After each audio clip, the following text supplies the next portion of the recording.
अ, क्या कुछ छोटे छोटे हेडिंग जो बचे हुए हैं उनको अपन कंप्लीट करते हैं।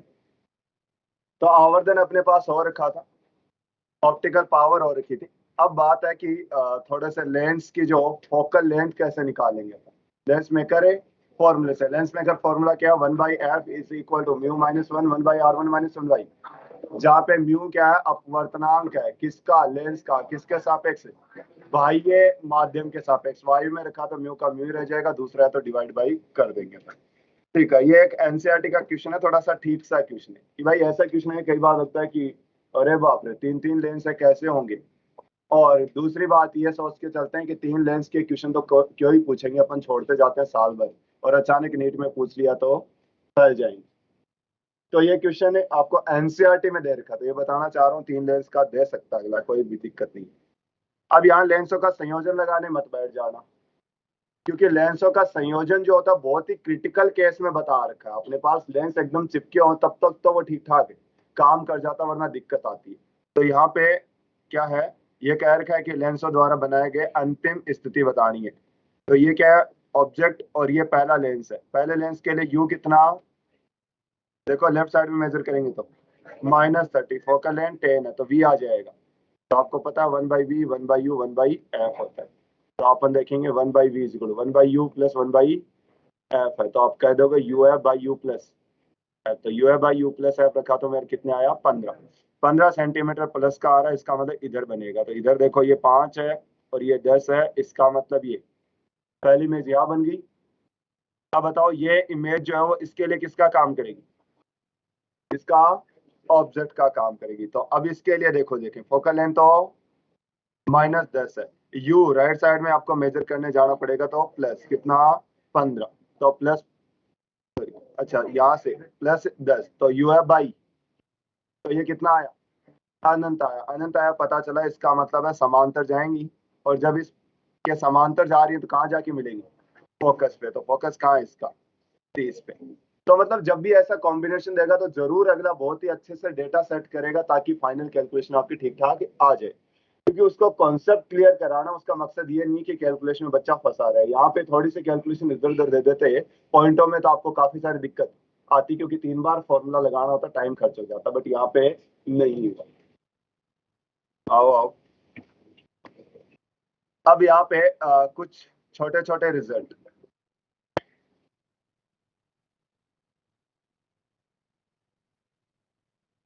ये मेरे पास एक लेंस है, इसकी वक्रता त्रिज्या r है और इसकी भी r है, और ये कितना है, म्यू। और आपसे सवाल पूछा जाता है जरा इसकी फोकल लेंथ निकालो लेंस मेकर फॉर्मूले से। क्या फॉर्मूला होता है, p is equal mu minus 1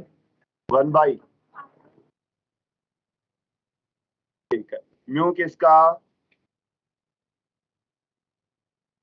माध्यम के सापेक्ष, तो एयर के सापेक्ष मैंने लिख दिया 1/r1। अब थोड़ा सा साइन कन्वेंशन देखना है, तो अपन क्या करेंगे, इस डायरेक्शन को पॉजिटिव। तो देखो ये वाली कर्वेचर को मेजर करने के लिए आपको कहाँ जाना पड़ेगा, कहाँ जाना पड़ेगा, राइट साइड में। राइट साइड में तो ये क्या होगी,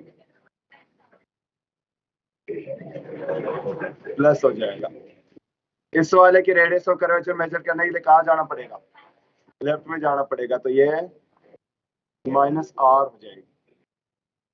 म्यू -1 1/r प्लस 1/r, यही आपकी तो भाई पावर है। फोकल लेंथ इसकी ठीक है, उल्टी होती है। ठीक है, तो अपन ऐसा कर पा रहे हैं। चलो तो इसको तुम करना,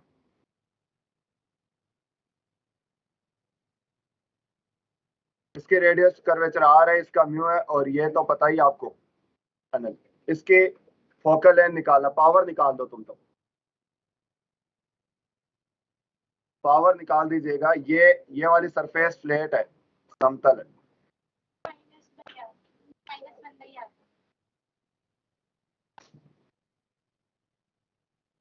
फॉर्मूला होता है पावर का म्यू -1 1/r1 माइनस 1/r2।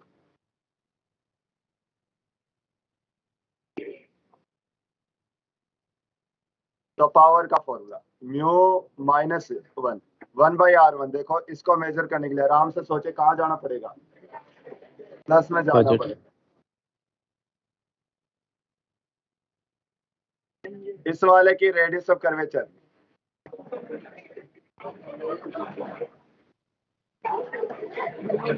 तेरी नहीं पूछी मैंने, इसकी पूछी।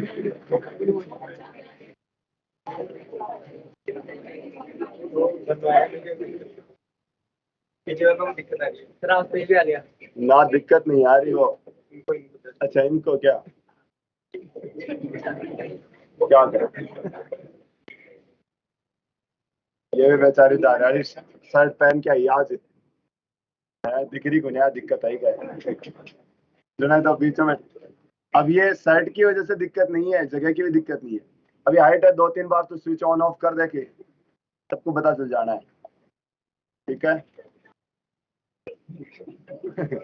जो है व्हाइट शर्ट पे ऐसे काली धारियां छपवा के आई है ना, है? तो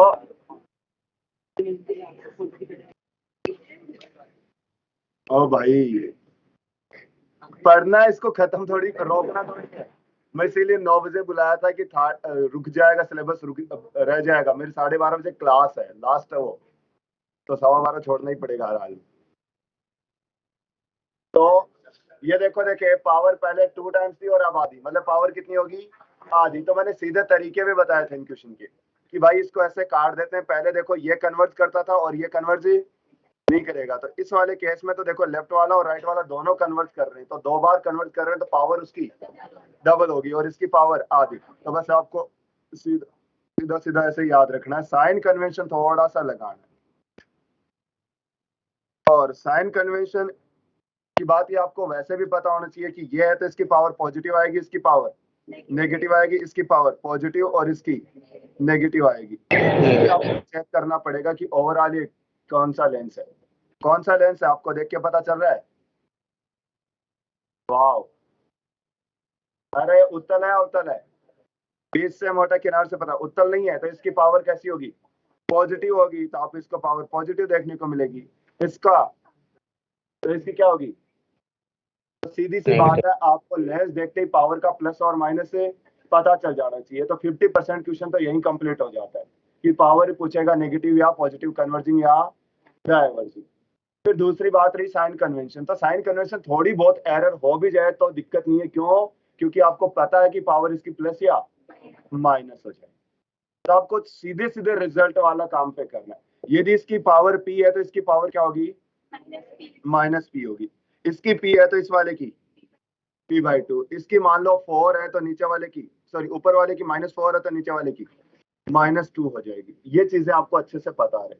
दूसरी बात, आपको एक रिजल्ट देखने को मिलेगा, यदि ये क्या हो, कांच हो और बाहर क्या हो, वायु हो, तो इसकी फोकल लेंथ देखना, पावर देखना या फोकल लेंथ जो भी देखो, r/2, म्यू की जगह 3/2 -1 बोले तो 1/2 गया r। तो ये चीज आपको अच्छी काम में आ सकती है। याद रखना है क्या, यदि इक्यू कॉन्वेक्स लेंस, इक्यू कॉन्वेक्स मतलब दोनों तरफ वक्रता त्रिज्या सेम, चाहे वो कॉन्वेक्स हो चाहे कॉनकेव हो, और उसमें कांच है, 3/2 रिफ्लेक्टिव इंडेक्स है, तो वायु में रखे उसकी फोकस जो दूरी है वो क्या होगी, वक्रता त्रिज्या की। अब मान लो बड़ा क्वेश्चन आ रहा है, आपको उसमें इमेज की स्थिति बतानी है, लेकिन पहले जरूरत पड़ रही है क्या निकालनी पड़ेगी, फोकस निकालनी पड़ेगी। तो आप टाइम बचा सकते हो आराम से, कैसे कि आपको पता त्रिज्या यदि r है और रिफ्लेक्टिव इंडेक्स 3/2 है तो फोकस दूरी भी r ही होगी। ज्यादातर आपको क्वेश्चन देगा क्योंकि एग्जाम वाले को भी पता है कि टाइम लगेगा, लेकिन उसको चेक करना है कि बच्चे ने पहले से मेहनत कर रखी है नहीं। तो उसको पता चल गया 3/2 है तो वो फटाक दे बच्चा कहाँ से स्टार्ट करेगा, 1/v - 1/u बराबर 1/r, टाइम इसमें नहीं लगाएगा। तो यदि वक्रता त्रिज्या r है और अपवर्तनांक 3/2 है तो फोकस दूरी किसके बराबर होगी, r के बराबर होगी। तो इसकी सीधी -r के बराबर, तो इसकी पावर आधी होगी तो फोकस दूरी डबल होगी। तो इसकी देखो 2r, इसकी पावर आधी तो डबल कितनी, -2r। ठीक है, तो बस ये एक पार्ट था जिसमें फोकस दूरी आपको निकालनी है। यूज करना है किसको, लेंस मेकर फॉर्मूले को। ये अपने हो गया था, उससे आपको पता चल ही गया था कि ऐसे काटने से फोकस दूरी कितनी होती है, डबल, और पावर आधी हो जाती है। अब अपने पास आता है सिल्वरिंग, कि भाई किसी भी कांच के यदि एक तरफ आप सिल्वरिंग कर देते हैं तो कांच बन जाता है, दर्पण। अब वो दर्पण। दर्पण अपन ज्यादातर अपन देखते हैं डेली लाइफ में समतल दर्पण देखते हैं। क्या देखते हैं? समतल दर्पण। लेकिन ऐसी बात नहीं है, समतल के अलावा अपने पास वक्राकार भी होते हैं। कभी आपका सिलेक्शन होने के बाद या नीट देने के बाद में इधर ट्राइटन मॉल है चौमुपुड़िया के ऊपर, ठीक है, तो उसके अंदर एक मिरर हाउस है। हो सकता और भी कहीं हो, मुझे नहीं पता, लेकिन यहाँ पर तो उस मिरर हाउस में कभी जाना, ज्यादा टिकट भी नहीं है, 40-50 होगी शायद तक। तो उसमें जाना, आपको कुछ अजीबो गरीबी दर्पण दिखेंगे यहाँ पे। ऐसे छोटे होते हैं इतना बड़ा बना देंगे, ऐसे हो तो ऐसे बना देंगे, तेरे जैसे कुछ भी हो सकते हैं वहाँ पे।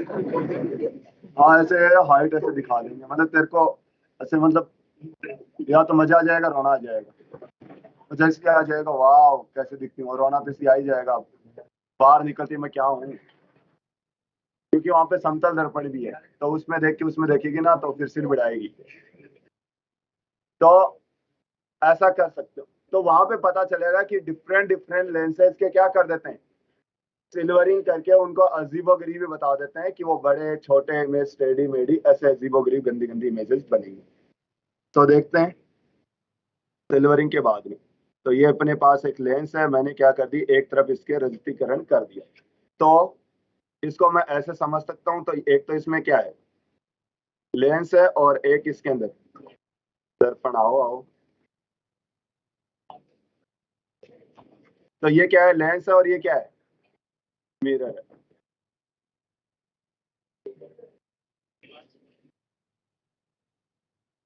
तो अब जब प्रकाश किरण इधर से जाएगी तो बताओ लेंस तो क्या करेगा, उसका अपवर्तन करेगा। मान लो लौट के ऐसे आई है, तो मैं कहूँ पहले गई होगी, तो पहले क्या हुआ, अपवर्तन, फिर वो दर्पण से टकराई तो क्या होगा, इसका परावर्तन, और फिर लेंस से जाएगी तो इसका इसका मतलब 2 बार तो, और 1 बार। तो सिंपल सा तरीका है, आप क्या करेंगे, पावर से जज करेंगे। भाई पावर, कोई भी कन्वर्ज कर रहा है, फिर डाइवर्ज कर रहा है, फिर कन्वर्ज कर रहा है, या कन्वर्ज कर रहा है, जो भी है, तो अपन पावर कैसे लिख देंगे, नेट पावर होगी। एक बार लेंस ने जो भी किया, फिर मिरर ने जो भी किया, और फिर लेंस ने किया, तो अपन करेंगे 2 power of lens plus mirror. तो सिंपल सी बात है, जितनी बार परावर्तन या अपवर्तन कराते हैं उसकी पावर सीधी सीधी जोड़ सकते हैं, क्योंकि फोकस में तो दिक्कत आएगी। तो पावर बराबर 2 PL प्लस PM। चलो पहली बात तो इसकी जगह फोकस दूरी के रूप में रखूंगा। तो बताओ 1/f रखूं या -1/f रखूं?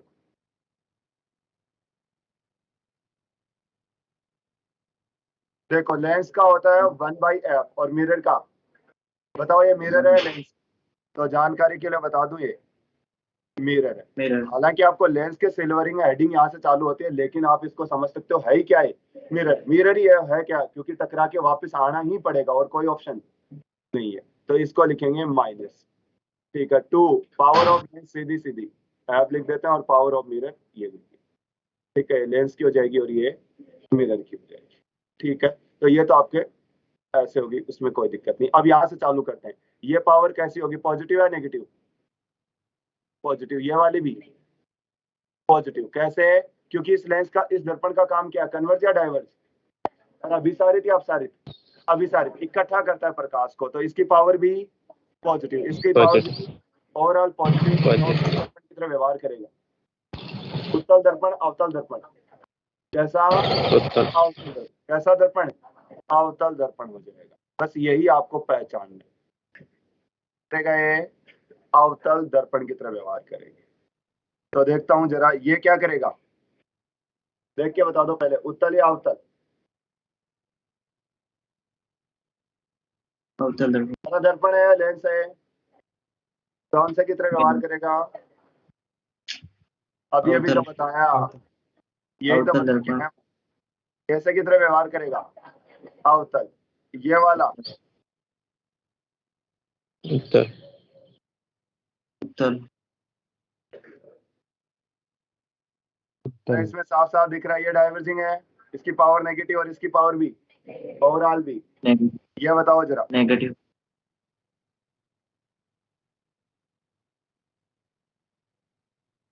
अवतल। इसकी पावर पॉजिटिव या नेगेटिव? कौन से दर्पण की तरह व्यवहार करेगा? अवतल दर्पण की तरह व्यवहार करेगा। इसकी पावर है पॉजिटिव, और समतल दर्पण की पावर 0, कोई पावर नहीं होती, तो केवल क्या होगी, पॉजिटिव। इसकी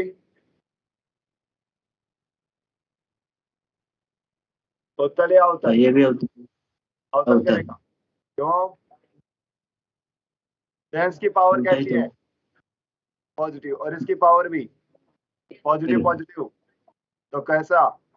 अवतल दर्पण। ये उत्तल। इसकी पावर है नेगेटिव, इसकी पावर भी, तो ओवरऑल भी नेगेटिव। जुड़ते हैं तो ओवरऑल भी नेगेटिव। तो कैसा दर्पण? उत्तल दर्पण। ये बताओ जरा। और इसकी ओवरऑल कैसा? उत्तल दर्पण। चलो अब मैं रेंडम ऐसे बनाऊंगा और तुम बताना।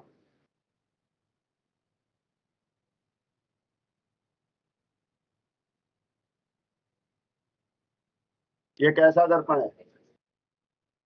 कैसा दर्पण है? उत्तल या अवतल? अवतल। अवतल अवतल। दर्पण। कैसा है? अवतल है। अवतल। क्यों? किसकी पावर है? पॉजिटिव है। तो अब लेंस और मिरर का सीधा सा कॉम्बिनेशन है, तो आपको फटाक से पता चल जाएगा यहाँ पे लेंस की पावर पॉजिटिव है तो ओवरऑल भी पॉजिटिव होगी। ये बताओ जरा। उत्तल। उत्तल है, इसकी पावर नेगेटिव, उत्तल। तो ये क्या होगा? उत्तल दर्पण।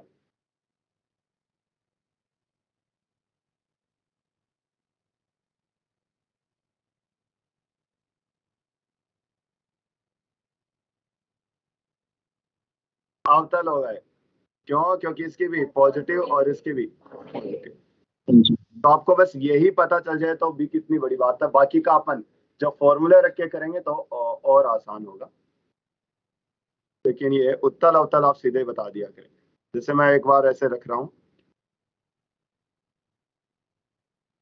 इसकी वक्रता त्रिज्या आर है और इसकी वक्रता त्रिज्या भी आर है। इसका मतलब दर्पण की भी वक्रता त्रिज्या आर ही होगी, क्योंकि लेंस से ही तो बना है वो। तो आपको क्या करना है? इसकी पावर निकालनी है। तो पावर आराम से 2 times of power of lens plus power of mirror.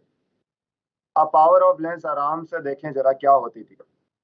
Mu minus one, 1/r1 minus 1/r2। तो आप लिख देंगे क्या? Mu minus one. चलो मैं इसको 3/2 भी ले लेता हूँ ताकि और आपके लिए आसान हो। 3/2 माइनस 1/r1, आर और दूसरा भी तो माइनस आर। तो कितना हो गया ये?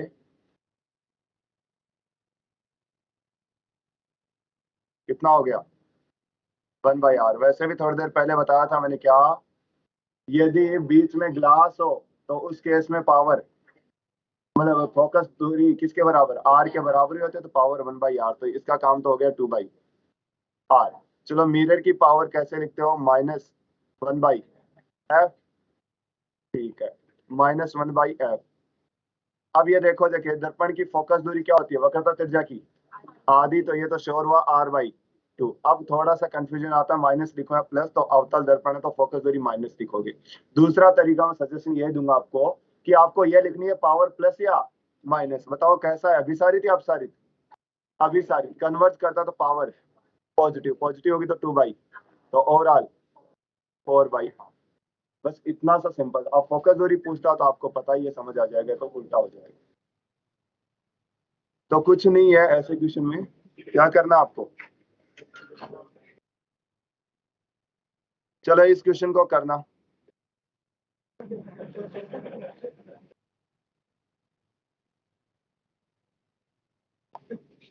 इसका अपवर्तनांक 2 है और इसके सिल्वरिंग कर रखी है। वक्रता त्रिज्या आर है तो इसकी पावर बताओ कितनी होगी?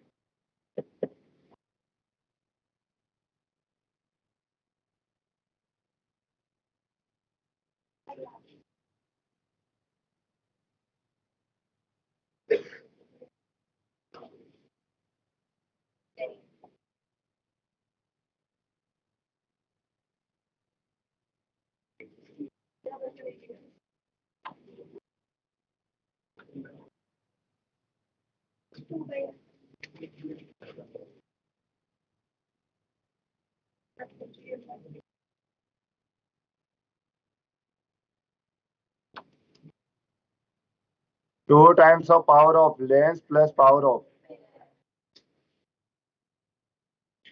ठीक है यहाँ तक। चलिए power of lens, power of mirror तो आपको पता ही है समतल है, तो पावर ऑफ 0 लेंस निकालना है। कितना, म्यू माइनस 1 है, 1 बाई 1 आर बाय 1/2 कितना, 2 माइनस 1, 1 बाई 1 आर इसका, और इसका नेगेटिव। आर कितना अनंत, तो ये क्या होगा 0, तो 1/r, तो ये बचा कितना, कर पा रहे हो। तो बस आराम से आपको सोचना, बहुत सारे क्वेश्चन एक साथ कराऊंगा तो जरूर ऐसे कंफ्यूज है, क्योंकि दिमाग स्विच करना पड़ता है फटाफट फटाफट। लेकिन आपके एग्जाम में एक टाइम पे एक ही सवाल आ रहा होता तो केवल आपको उस पर कंसंट्रेट करना है। तरीका सीखना है क्या, 2 times of power of lens plus power of mirror, क्योंकि लेंस से 2 बार प्रकाश किरण जा रही है तो 2 बार अपवर्तन होगा, तो पावर भी आप 2 बार लगा देंगे।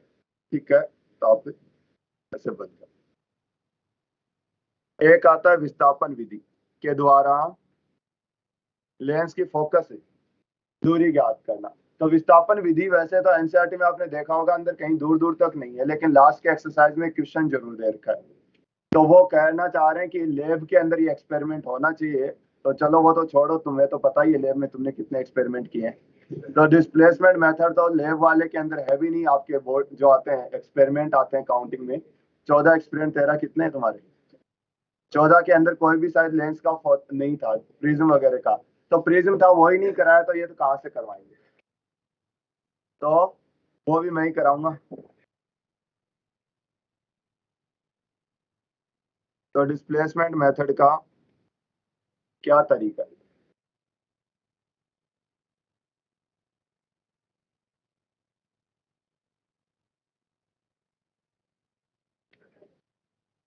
ये अपन एक दर्पण से, सॉरी, बीम, प्रतिबिंब बनाने के लिए बीम ले लिया, क्या मोमबत्ती, मोमबत्ती वगैरह इसलिए ताकि ये चमकती हुई जाती है तो इससे लाइट काफी ठीक ठाक निकल जाती है। हमने एक यहाँ पे लेंस रखा।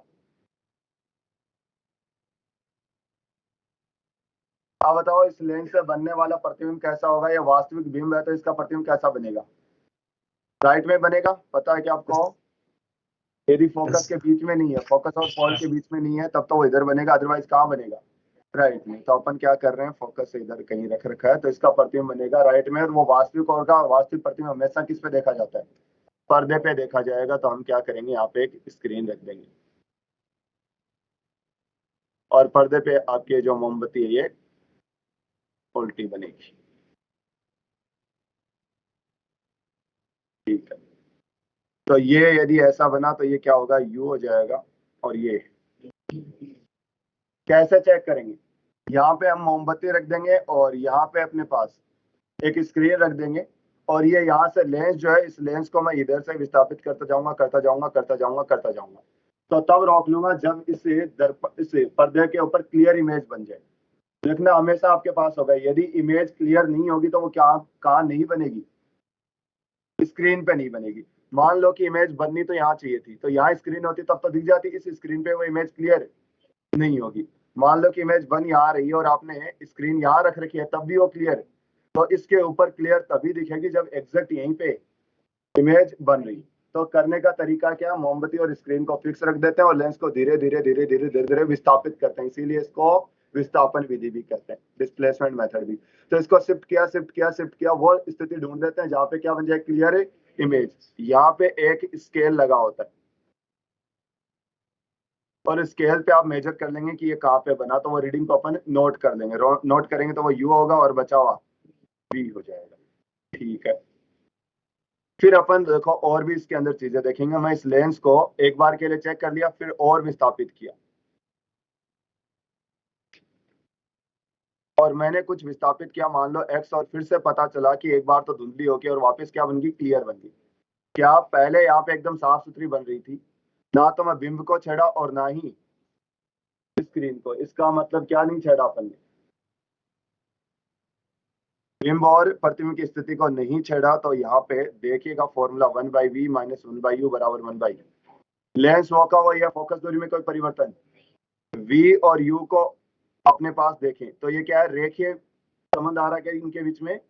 रेखीय का मतलब क्या है, सबकी घात कितनी कितनी है, एक है, तो एक मान पे कितने मान आएंगे, एक ही आएंगे। जैसे आपने रेखीय समीकरण पढ़ते होंगे, y बराबर mx प्लस सी, x के एक के मान पे y के कितने मान आते हैं, एक ही आता है। जब मान लो ऐसे है तो कुछ भी रख दिया मैंने।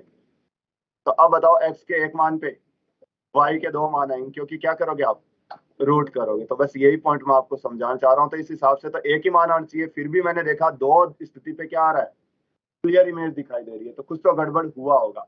गड़बड़ कुछ नहीं हुआ, u और v आपस में क्या हो गए, इंटरचेंज हो गए। क्यों? क्योंकि आप पाथ रिवर्सिबिलिटी लॉ का जानते हैं। यदि प्रकाश किरण को कितने ही परावर्तन अपवर्तन के पश्चात वापस मोड़ दिया जाए, उसी पथ का चयन करती है जिससे आई थी। इसका मतलब क्या हुआ होगा, पहले यहाँ पे 10 u रहा होगा और 20 क्या रहा, v रहा होगा। ठीक है, ऐसे हुआ। फिर मैंने क्या कर दिया, यहाँ खिसका दिया। तो अब u कितना हो गया होगा, 20 और v 10, ऐसा ही कुछ हुआ होगा। तो यही आपको वो देख रहा होता है, ये तो मैं साथ साथ बस बताता जा रहा हूँ वहां क्या हो रहा था, उसको नहीं पता था क्या चल रहा है, बस वो एक्सपेरिमेंट करते जाता है। तो हम क्या कर रहे हैं, पहले हमने लेंस को रखा और उस स्क्रीन के ऊपर वास्तविक और एकदम क्लियर इमेज देखी, उसके लिए हमने रीडिंग नोट कर ली। फिर हमने क्या किया, लेंस को विस्थापित करते गए करते गए करते गए, कुछ विस्थापन के बाद में हमें फिर से क्या दिखाई दी, क्लियर इमेज दिखाई दी। तो ये दो बार क्लियर इमेज दिखाई दे रही है। तो आप चेक करेंगे कि इनका क्या मतलब है। और कभी कभी हमें यह भी देखने को मिला, यहाँ से यहाँ तक लेंस को घुमाते गए लेकिन कभी भी वास्तविक प्रतिबिंब दिखाई नहीं दिया, मतलब इसके ऊपर कभी स्क्रीन पे प्रतिबिंब बना दिखाई नहीं दिया। एक कंडीशन ऐसी भी देखी कि हमने इनके बीच का गैप कम ज्यादा करने पे देखा कि एक ही बार आपको क्या दिखाई दे रहा है, क्लियर इमेज। तो क्या क्या देखने को मिला, एक दूरी पे ऐसा देखा कि कभी भी क्लियर इमेज नहीं बनी, एक में ऐसा देखा केवल एक ही बार, और तीसरी कंडीशन ये देखी कि दो बार क्लियर इमेज। तो दिमाग में ये सेट नहीं हो रहा था, कि समझ में नहीं आ रहा था कि ऐसा चल क्यों रहा है। तो अपन थोड़ा थोड़ा मैथमेटिक्स से देखते हैं और फिर आपको बताएंगे कि क्यों क्यों कब कब हो रहा था। इन दोनों के बीच की दूरी हम फिक्स रखते हैं, मान लो कि वो डी है, और इस डी से चेक करेंगे कि क्या क्या दूरी होनी चाहिए। एक बार यू था और ये वी था, तो एक बार के लिए यू हो जाएगा, और ये सॉरी हाँ, तो ये, लेकिन ये मान की बात करूं तो ये कहाँ चला जाता है, ये v, और ये किसके बराबर, u के बराबर। अभी ये u है तो बचाओ, बची हुई दूरी क्या होगी, d माइनस यू हो जाएगी, क्योंकि टोटल दूरी हमने फिक्स रख रखी है। u चेक करेंगे तो बची हुई d माइनस यू, फॉर्मूला लगाइए आप लेंस का, 1/v माइनस 1/u बराबर 1/v। v की जगह u की जगह लेफ्ट साइड में तो माइनस u, और ये 1/f हो जाएगा। देखो देखिए, d माइनस यू और प्लस 1/, इधर इधर करिए u, और ये d माइनस यू और divide by D you minus, तो ये cross multiply D F D you minus you square, तो ये you square minus D you और प्लस डी एफ। ये यू के अंदर क्या बन गई, द्विघात है। द्विघात समीकरण बताना चाह रही है यू के कितने मान होंगे, दो मान होंगे। लेकिन आपको भली बात ही पता है द्विघात समीकरण के हल वास्तविक भी हो सकते हैं, काल्पनिक भी हो सकते हैं, और दोनों हल बराबर भी हो सकते हैं। तो ये चेक करेंगे, यू का वैल्यू सीधे आचार्य से minus b plus minus b square minus 4 और डिवाइड बाई 2a, क्योंकि a इसका गुना। तो u के दो मान आ रहे हैं, एक u1 आया, मान लीजिएगा कितना, d माइनस, और दूसरा आया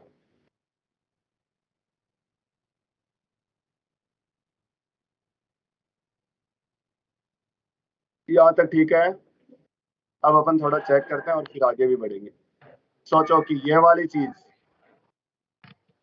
चीज ग्रेटर देन जीरो आ गई, जीरो से बड़ा है, मान लो जैसे 4 आ गई, तो अपने पास एक बार माइनस लगा के और एक बार प्लस लगा, यू के कितने मान आएंगे, दो मान आएंगे। तो मैं ऐसे कह दूं, D square minus 4df greater than zero, या D square greater than 4df, या फिर मैं कह दूं डी ग्रेटर देन 4f। यहां से कहानी चालू करेंगे। यदि स्क्रीन और मोमबत्ती के बीच की दूरी 4f से ज्यादा है, स्क्रीन और मोमबत्ती के बीच की दूरी 4f से ज्यादा है, तो क्या देखोगे आप, u के दो मान आएंगे। इसका मतलब है लेंस की दो स्थितियों के लिए वास्तविक बिंब का वास्तविक प्रतिबिंब, यही चीजें काम आएंगी आपको। यदि बिंब तथा प्रतिबिंब या बिंब या स्क्रीन के बीच की दूरी 4f से ज्यादा है तो दो स्थितियों के लिए वास्तविक बिंब का वास्तविक प्रतिबिंब बनेगा।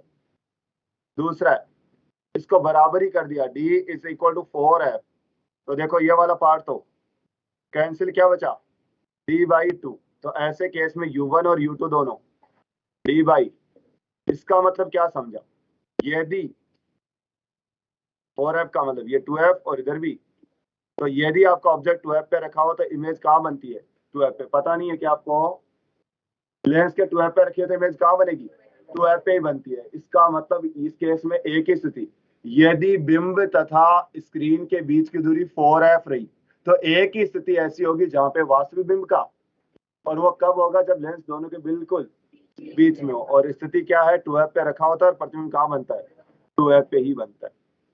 तीसरी चीज हम कह देंगे कि ये छोटा हो, डी यदि लेस देन क्या हो, 4f, लेस देन 4f है तो ये क्या आएगा, काल्पनिक आएगा। तो इसका मतलब कोई भी वैल्यू नहीं होगी, मतलब कभी भी आपको वास्तविक बिंब की वास्तविक प्रतिबिंब, और वैसे पता भी होना चाहिए कि ऐसा दिक्कत होगी। यदि बिंब वास्तविक हो सकता, प्रतिबिंब आभासी बन जाए, और प्रतिबिंब आभासी है तो सॉरी बिंब आभासी है तो प्रतिबिंब वास्तविक, उल्टा हो जाता है। तो क्या क्या पता चला इस पूरे निचोड़ से, 3 लाइनें। यदि मोमबत्ती तथा स्क्रीन के बीच की दूरी 4f से ज्यादा रही तो दो स्थिति के लिए वास्तविक बिंब का वास्तविक प्रतिबिंब बनेगा। दूसरी कंडीशन, यदि एग्जैक्ट 4f रही तो वास्तविक बिंब का वास्तविक प्रतिबिंब तो बनेगा, लेकिन एक ही स्थिति के लिए, कब, जब लेंस बिल्कुल बीच में रखा हो। और यदि 4f से भी कम रही तो किसी भी वास्तविक बिंब का वास्तविक प्रतिबिंब नहीं बनेगा। मतलब कभी भी पर्दे पे क्लियर इमेज दिखाई तो आपसे पूछा जाए कि यदि पर्दे पे क्लियर इमेज बनानी है तो उन दोनों के बीच की दूरी कितनी रखनी चाहिए, 4f से ज्यादा रखनी, कितनी रखनी चाहिए, 4f से ज्यादा। ये छोटे छोटे आपको क्वेश्चन मिलेंगे थ्योरी में, पता भी नहीं चलता हूँ डिस्प्लेसमेंट मेथड की बात कर रहा है या सीधा ही कोई रिजल्ट है। तो एक चीज तो ये सीखी। अब अभी तक अपन फोकस दूरी नहीं निकाली, अभी तो केवल इनकी अपने चर्चाएं की क्या क्या होता है। अब इसके अलावा और देखता हूँ, पहली बार मैग्निफिकेशन क्या था, तो v/u, और दूसरा वाला मैग्निफिकेशन फॉर्मूला तो v/u ही है, लेकिन आपस में रिप्लेस हो गया। तो m1 m2 बता दो एक। तो आपको ये भी एक पॉइंट है जो याद रहे, क्या डिस्प्लेसमेंट मेथड में दो स्थिति के लिए वास्तविक बिंब का वास्तविक प्रतिबिंब बनता है तो दोनों के आवर्धन का गुणनफल क्या मिलेगा, एक। मतलब एक से यदि आवर्धन बड़ा होगा तो एक से वापस कम हो गया होगा, गुणनफल क्या मिलेगा, एक मिलेगा। चलो इससे अपन क्या कर सकते हैं, height of image by object और height of image by object बराबर 1, क्योंकि ऑब्जेक्ट तो दोनों केस में सेम ही है लेकिन हाइट ऑफ इमेज अलग अलग है। तो मैं लिख दूंगा I1 I2 बराबर ओ स्क्वायर, बस लिखने का तरीका, बाकी height of image height of object, बस I1 I2 is equal to O square या ओ बराबर रूट I1 I2। इसके अलावा मैं एरिया की बात करूं तो area of image 1 divide by area of object, area of image 2 बराबर एरिया ऑफ बराबर, इसका मतलब A1 A2 बराबर एक ही बात है ये भी। तो आपको ये छोटे छोटे क्वेश्चन मिलते रहेंगे। क्या पता चला, यदि दो स्थितियों के लिए वास्तविक बिंब का वास्तविक प्रतिबिंब है तो दोनों का आवर्धन का गुणनफल I1 I2 बराबर ओ स्क्वायर, A1 A2 बराबर AO स्क्वायर। आगे और बढ़ाते हैं, आगे क्या बढ़ाते हैं कि जो x था उसके बारे में चेक करो। तो x अपन कहेंगे कि एक बार u1 और एक बार u2, u1 और u2 का जो डिफरेंस है वो क्या आएगा, x आएगा। तो देखो जरा u2 माइनस u1, तो रखो इसको, ये d/2 और plus D square minus 4df/2। कोई गलत किया, देखो ये रखा है u2, d/2 प्लस माइनस ये रखो, इसको क्या रख दोगे, d/2 माइनस,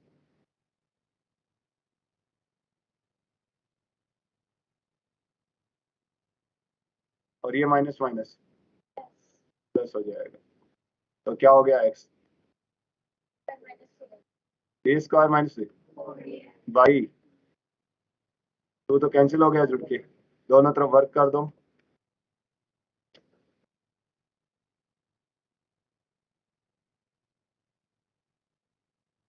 ए बराबर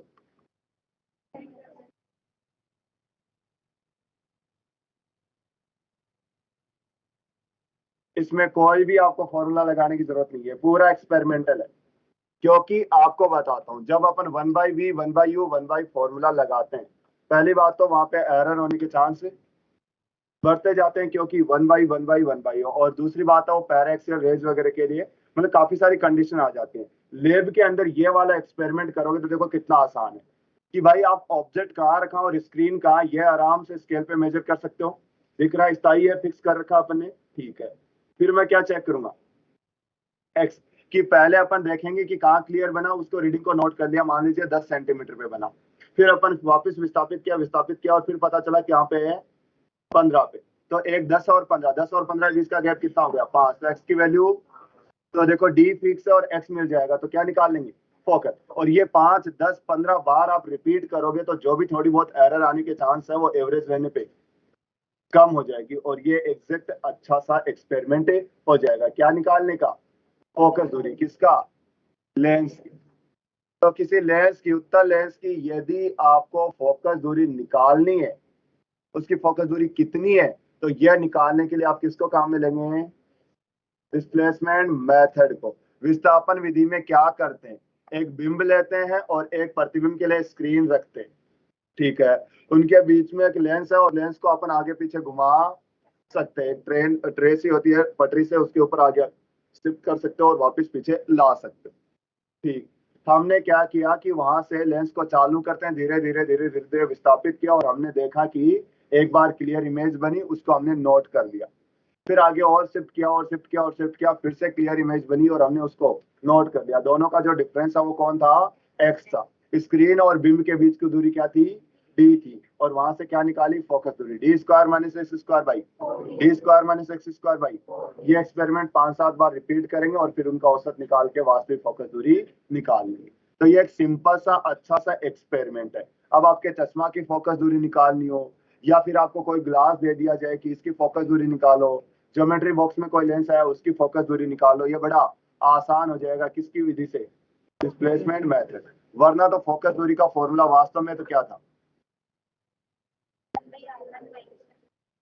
आप रेडियस कर्वेचर किससे निकालेंगे, स्पेरोमीटर से। तो स्पेरोमीटर से रेडियस ऑफ कर्वेचर निकालो, जो कि काफी डिफिकल्ट होने वाला आपके लिए।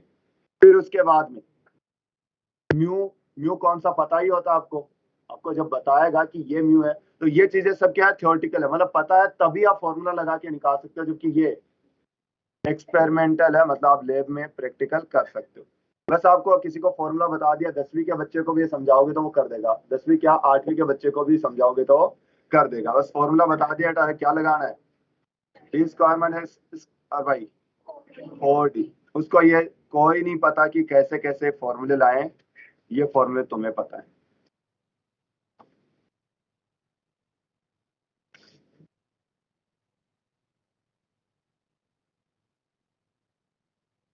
तो देख लीजिएगा एक बार के लिए, ये अपने पास मोमबत्ती है, लेंस है, ये लेंस है, एक बार के लिए यहाँ पे वास्तविक बना और एक बार के लिए यहाँ के लिए वास्तविक बना।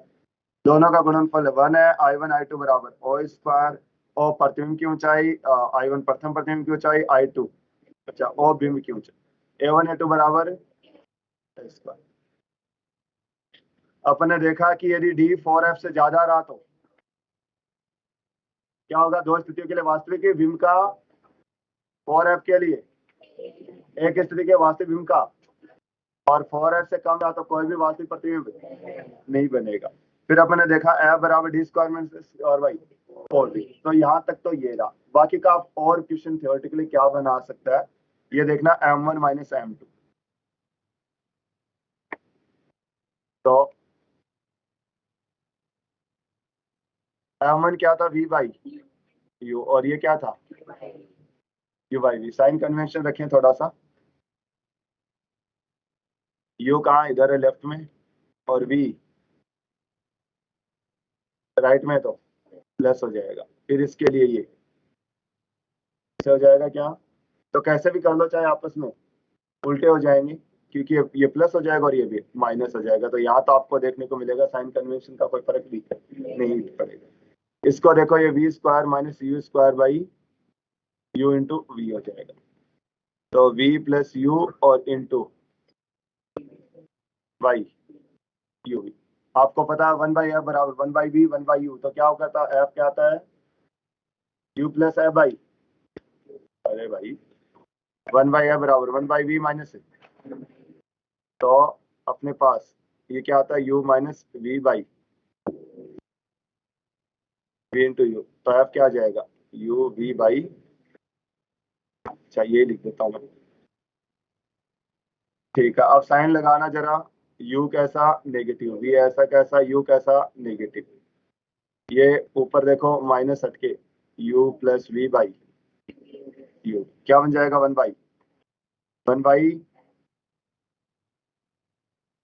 तो इसका काम तो हो गया 1/f हो गया, और ये क्या बन गया x बन गया। कैसे, अच्छा चेक किया था अपन ने, ये क्या था पहले, फिर दूसरी बार ये क्या हो गया v, तो v और u का अंतर x हो जाएगा। तो क्या देखा आपने, x/f बराबर m1 माइनस m2, x/f बराबर m1 माइनस m2, तो f बराबर x/m1 माइनस m। तो इसमें फॉर्मूले थ्योरी क्या थी, पूरा डिस्प्लेसमेंट मेथड है, इसमें बहुत सारे क्वेश्चन बन सकते हैं। एक बन सकते हैं कि क्या क्या इनके बीच की दूरी होनी चाहिए, कैसे कैसे प्रतिबिंब का 3 स्थिति, एक बनेगा ही नहीं, एक बनेगा, और एक कंडीशन में 2 बनेंगे, ठीक है। 3 क्वेश्चन यहाँ पे, m1 m2 का गुणनफल 1 होगा, फिर i1 i2 का गुणनफल a होल स्क्वायर, और a1 a2 का गुणनफल a, ठीक है। फिर उसके बराबर बाद में अपन ने देखा f बराबर D square minus S square by 4d होगा, और एक और देखा अपन ने f बराबर x/m1 माइनस, बस इतना पता तो सीधे सीधे आपसे यही पूछा जाएगा और क्या ही नहीं।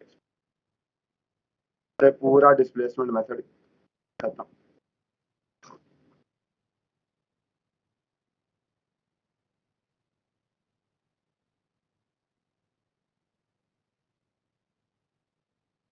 अब अपने पास होता है क्या, डिफेक्ट्स यानी इमेज, कि आपने जो भी फॉर्मूले पढ़े हैं अब तक, चाहे मिरर के हो चाहे लेंस के हो, उनके अंदर बहुत सारे अप्रोक्सीमेशन लगाए आपने।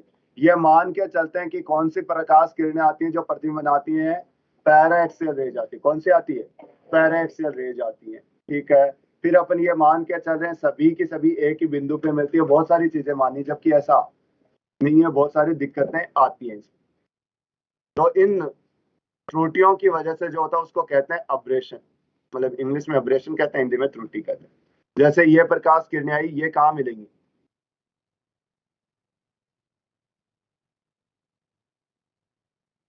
ये यहाँ, ये कौन सी थी पैरा एक्सियल, और ये क्या थी मार्जिनल, दोनों की फोकस दूरी समान नहीं है, तो इस वजह से प्रतिबिंब की स्थिति भी एकदम क्लियर है नहीं होगी। तो इनको क्या कहते हैं, त्रुटि या अब्रेशन कहते हैं। बताओ जरा किस किस की वजह से होती है। एक तो है एक वर्णीय प्रकाश में त्रुटि, मतलब विपथन, मतलब हमने क्या किया, प्रकाश तो एक रंग का ही लिया है, मतलब या तो लाल लिया है, हरा लिया है, पीला लिया है, फिर भी विपथन आ जाता है। तो फिर भी विपथन आता है वो कौन है, एक तो मिरर में आता है और एक किस में आता है, लेंस में, दोनों में आता है। कहने का मतलब मिरर में जो आता है वो स्पेरिकल आता है, गोलीय विपथन। क्यों, क्योंकि आप गोलीय दर्पण लेके चलेंगे तो सभी की सभी प्रकाश किरणें एक जगह नहीं मिलेंगी, सभी की फोकस दूरी समान, पैरा एक्सियल की अलग होगी और मार्जिनल की अलग होगी। तो अपन कहते हैं स्पेरिकल अब्रेशन, गोलीय विपथन। समतल दर्पण में ये विपथन देखने को, और गोलीय विपथन को दूर करने के लिए अपन काम में लेंगे क्या, परवलयाकार। परवलयाकार के अंदर क्या होता है, मैथमेटिक्स में आपको थ्योरम आती है, प्रमेय आती है। तो उसमें कहते हैं कि थ्योरम ही ऐसे है, थ्योरेटिकली ऐसा है कि समांतर जो भी प्रकाश, जो भी रेज होंगी, सब की सब एक ही बिंदु पे आके मिलती है। तो हो सकता है आपको मैथ के अंदर ज्योमेट्री वगैरह देखें तो आपको डायग्राम फिरते ही ये देखने को मिल जाए कि मॉड्यूल के ऊपर चित्र भी यही मिल जाए आपको। तो क्या परवलय के कारण बताया जाता है कि जो भी प्रकाश किरण समांतर होती है, RM4, जो भी प्रकाश किरण समांतर होती है वो सबकी सब कहाँ इकट्ठी होती है, फोकस पे इकट्ठी होती है। इसे दूर करने के लिए आप क्या कर सकते हो, तो स्पेरिकल अब्रेशन, गोलीय विपथन, इसे दूर करने के लिए काम में लेंगे परवलयाकार। गोलीय विपथन होता है क्या, दोनों की जो फोकस दूरी है उसमें अंतर है, उसे क्या कहते हैं, विपथन। पैरा एक्सियल माइनस मार्जिन, जितना फोकस दूरी का अंतर है इसका मतलब उसके अंदर त्रुटि उतनी ज्यादा है। लेंस के अंदर दूर करने के लिए अपन क्या करते हैं, इसकी बजाय अपन प्रीफर करते हैं ये वाले लेंस, कि यहाँ पे क्या होगा 2 बार, जबकि यहाँ पे केवल मतलब मुड़ाव की बात करें तो एक ही बार मुड़ाव होता है, और इसमें भी तो थोड़ा सा इससे बचा जा सकता है। यदि लेंसों के अंदर आपको विपथन को दूर करना तो हम क्या करेंगे, समतलोत्तल या समतल अवतल लेंस काम में लेंगे। इसका काम तो इतना ही है। उसके बाद आता है वर्णिक विपथन। वर्णिक विपथन मिरर में देखने को नहीं मिलता। क्यों नहीं रहे? मिरर की फोकस दूरी क्या होती है, r/2। इसके अपवर्तनांक का कोई फर्क है? तो सभी कलर जो होती है उनके लिए फोकस दूरी क्या मिलेगी, समान, जबकि लेंस में 1/f म्यू माइनस अलग अलग कलर का म्यू, तो उसकी फोकस दूरी भी अलग अलग होगी। तो इसको कहते हैं अपन कौन सा विपथन है, वर्णिक विपथन।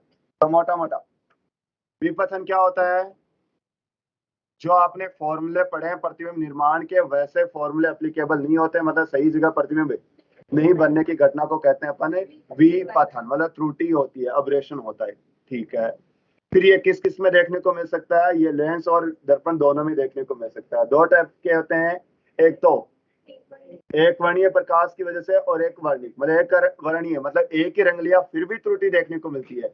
ये एक तो स्पेरिकल होती है, मतलब गोली विपथन, इसे दूर करने के लिए परवलयाकार लेते हैं, या फिर अपन पैराक्सियल रेज ही लगाते हैं केवल। और दूसरा होता है लेंसों के लिए। लेंसों में क्या करते हैं, क्या उभय की बजाय समतलोत्तल या समतलो अवतल काम में लेते हैं। फिर बात आती है वर्णिक विपथन। कलर की वजह से, रंगों की वजह से विपथन आता है, वो केवल लेंस में देखने को मिलेगा। इसे दूर करने के लिए अपन देखते हैं कि क्या क्या कॉम्बिनेशन ऑफ लेंसेज काम में लेंगे, ताकि वो क्या कर सके, उसको दूर कर सके, कम कर सके। अब आ जाता है क्रोमेटिक, मतलब वर्णिक विपथन। अलग अलग रंगों के संगत अलग अलग फोकस दूरी होने के कारण क्या होता है, वर्णिक विपथन। तो अनुदैर्ध्य या एक्सियल अपने लेटर, तो इसको बताता हूँ।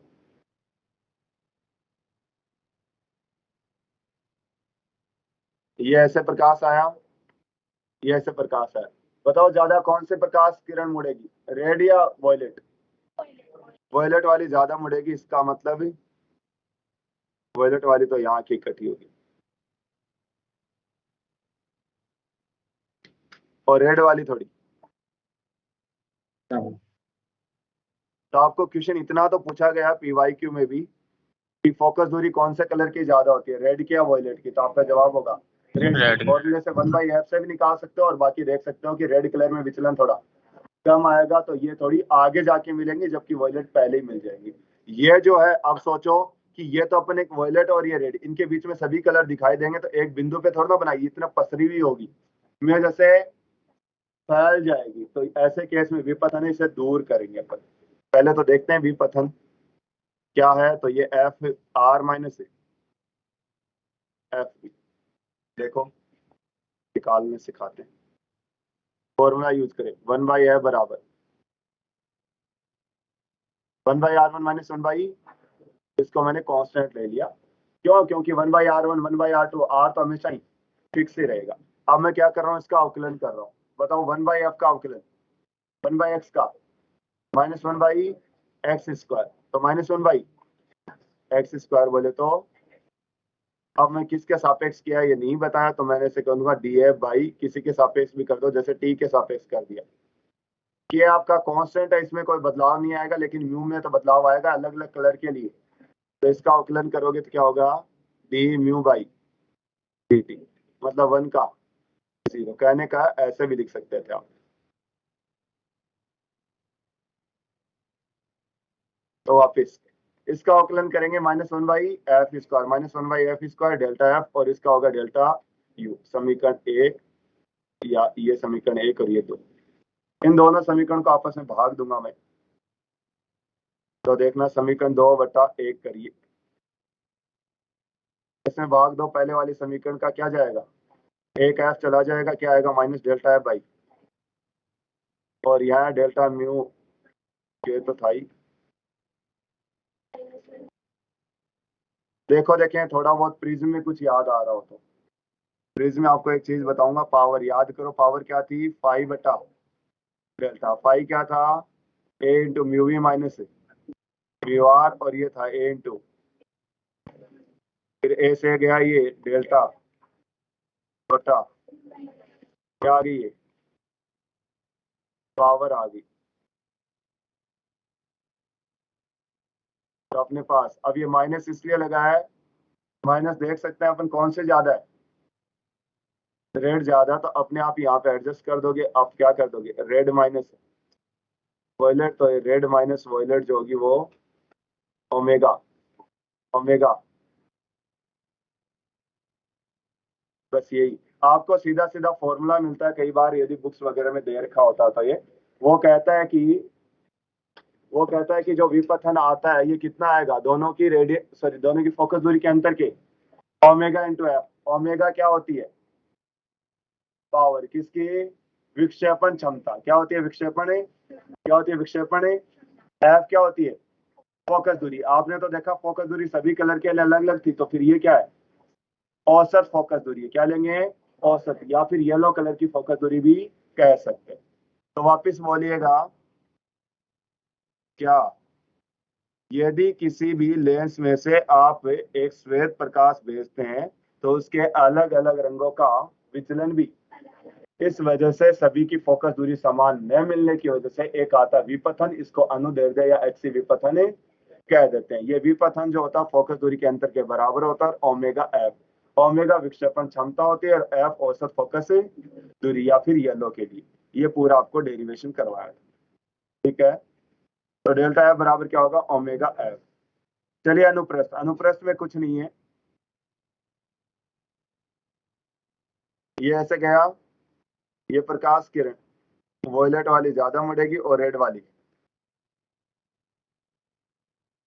अब एक प्रकाश किरण में सीधी भेज दूंगा कहां से, तो देखो वॉयलेट वाले की तो प्रतिबिंब यहाँ बनेगा, और इसका प्रतिबिंब, ये प्रतिबिंब देखो यहाँ से यहाँ तक फैला रहता है। इसको क्या कहते हैं अपन, अनुप्रस्थ कह देते हैं, क्योंकि ये ऐसे, इसका कोई फॉर्मूला वगैरह कुछ नहीं है, जानकारी देनी थी अनुप्रस्थ किसे कहते हैं।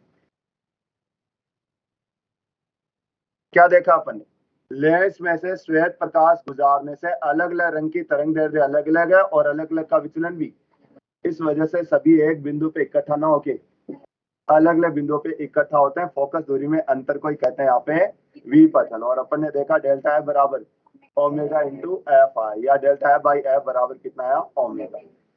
इसे दूर करेंगे, दूर कैसे करेंगे, लेंसों के संयोजन से। लेंस ऐसा लगा देंगे, एक फैला रहा है तो दूसरा कन्वर्ज कर रहा है।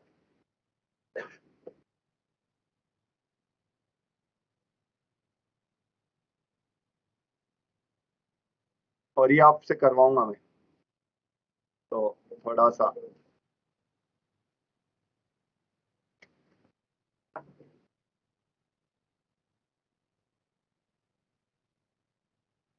ये ऐसे आया, और तुम चाहते हो सबके सब प्रकाश क्या हो, एक ही जगह पे इकट्ठे हो जाए, ठीक है।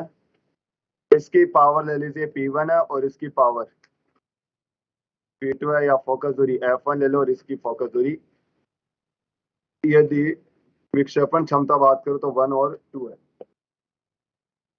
अब आपको देखो दिक्कत क्या आ रही थी, फोकस दूरी में अंतर की, तो बताओ बेनिस फोकस दूरी कैसे निकालोगे,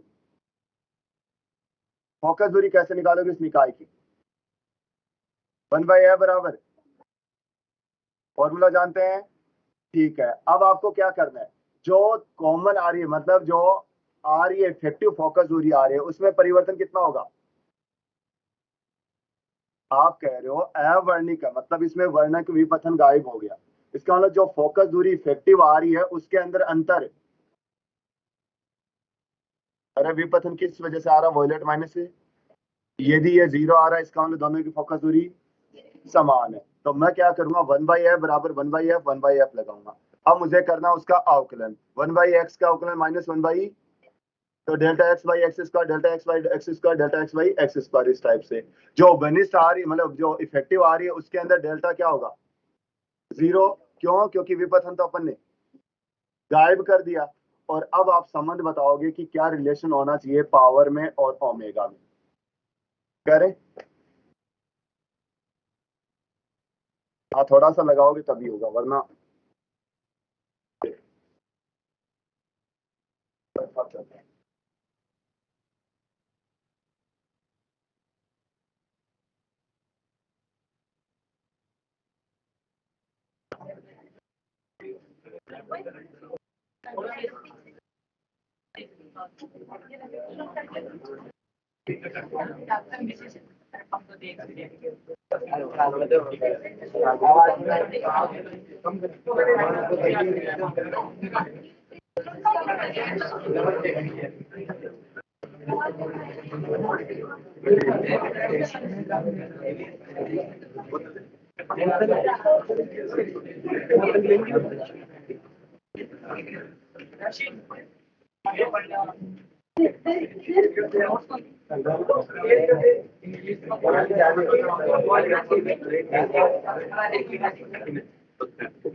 क्या कर रहा है? तेरे को कर रहा है? क्यों रहा है? आया कुछ है? क्या आया? ओमेगा क्या कर रही है?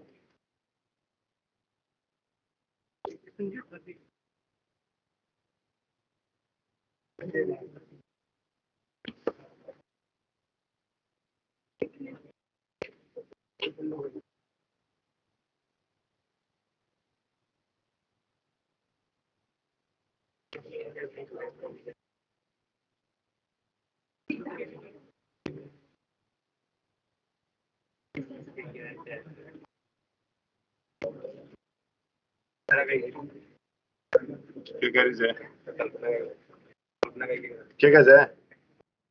क्या कर रहा है तू? ये कुछ भी होता है? मुंह पे मारा करे ऐसे उल्टे हाथ कैसे खींच के फोटो पे ऐसे बड़कुले से कर दिया अगर मार के। यू नो बड़कुला? नहीं जानती? अरे बड़कुले जानते हो कि बड़कुला क्या होता है?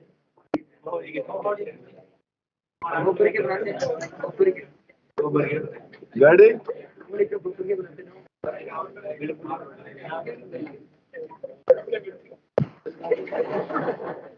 ये तो अलग ही।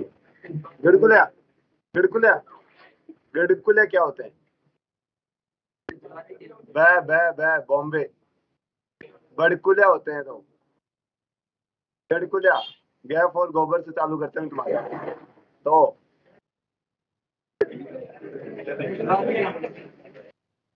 कहाँ से आया तू? हदीनानाथ चौहान? कहाँ से है मतलब तू? सांबर कहाँ है? तो है कहाँ?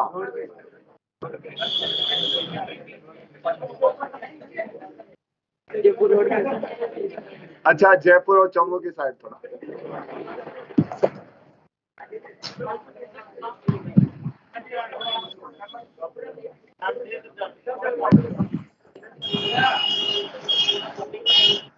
सांबर झील जानता हूँ, सांबर पे फोटो में देखिए, बस गया नहीं कभी। अच्छा, जिस पे नहीं गया वही आजाद। तो मुझे, अब मैं ऐसे कह दूं, तो ऐसे कहे कि मैं कहाँ से, मैं कहूँ मैनपुरा से हूँ। अब तू ऐसे बता मैनपुरा कहाँ है, तो कम से कम थोड़ा सा तो आइडिया। मैं नहीं जानता।